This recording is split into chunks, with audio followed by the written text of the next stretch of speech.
Hello everyone, welcome to Chessbox. Today I will show you a game between Robert Byrne and Bobby Fischer, and this is basically the part 1 of best games of Bobby Fischer. And this is the game from US Chess Championship 1963. So in this game Bobby Fischer had the white pieces. Let's check out this game. So Robert Byrne with the white pieces opened with d4. We have knight to f6 and now c3. Now we have g6. So Bobby Fischer goes for the King's Indian defense. Now we have g3. So white is preparing bishop to g2. Now we have c6. So Fischer is preparing d5 to just striking in the center.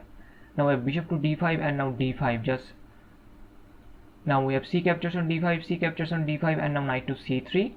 Now we have bishop to g7 and now e3. After this move, Bobby Fischer just castles. Now we have knight g2, e2, and now knight to c6. Now we have castles by white and now b6. So Bobby Fischer is preparing bishop to a6, and then this bishop will be very strong piece, and for the moment this knight will be pinned also. So we have b3 and now bishop to a6. Now you can see this bishop is a very strong piece and this knight is pinned because if you move the knight then you will lose this rook. So we have bishop to e3 now pinning this pawn, and Bobby Fischer immediately played rook to e8. Now we have queen to d2 and now e5, just striking in the center. D captures on e5, knight captures on e5, and now rook f to d1. And you can see in this position Bobby Fischer has a very strong move, that is knight to d3, and Fischer played knight to d3. And this is the critical position of this game. This is not a long game, this is a very short game, but this is a very interesting game. And this is basically the critical position of this game where you have to play the correct move. And the correct move in the game, Byrne played queen to c2, but queen to c2 is just a blunder in this position. After this move, knight to d3, Byrne played queen to c2. So you can pause the video here and find the strongest move that Fischer played in this position. And if you found this knight captures on f2 move, then congratulations, this is the move Bobby Fischer played, and this is the strongest move in this position. So Bobby Fischer immediately played knight captures on f2. So we have knight captures on f2 and now king captures on f2. The point is Bobby Fischer is sacrificing his knight for 2 pawns. Now we have knight to g4 with check, and you will lose this pawn. The fact is you can play king to f3 because this is very risky. So we have king to g2 and now knight captures on e3. Now queen to d2 was played, and now we have knight captures on g2 by Fischer. Now we have king captures on g2 and now d4. You can see this diagonal, and Bobby Fischer has this very strong light square bishop, and then this bishop will be a very strong piece.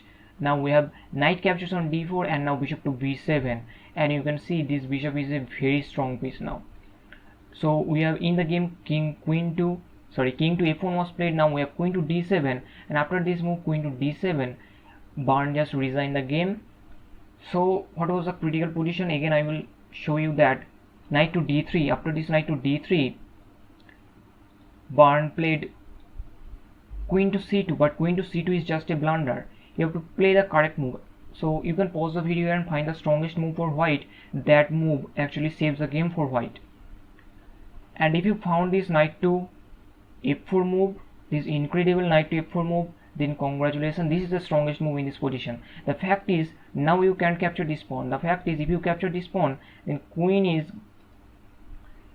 this queen easily captured this pawn, and after you play something knight to g4, then just queen to d2, and after you capture the pawn, this is not a problem. White is up a pawn, and this position is very good for white, and with perfect play white will win this game. So after this knight to d3 move, knight to f4 is the strongest move recommended by the engine. This move actually saves the game, but in the game queen to e2 was played, but queen to e2 simply loses the game, because after queen to e2 Bobby Fischer just captures the pawn, and after king captures, then after d4 was played, then after knight to d3, knight captures on d4, then we have bishop to b7 with check, and after a king moves, then queen to d7 was played, and in this position Robert Byrne just resigned the game. He resigned because this is a completely winning position for black. if you play something like king to g1, then queen to h3 is possible, and I will show you the strongest move for white also, because with perfect play white can survive these attacks, because if you play something knight to b to d5, this is the strongest move in this position for white. Then bishop to h6, just attacking the queen. You can see this bishop is protected by the queen, and the fact is you have to sacrifice your queen. There is no good move in this position. Engine recommended the move knight to d5, and if you try something queen to c2, then this is just mate in two moves. After bishop to e3 check, you can see all the squares are covered.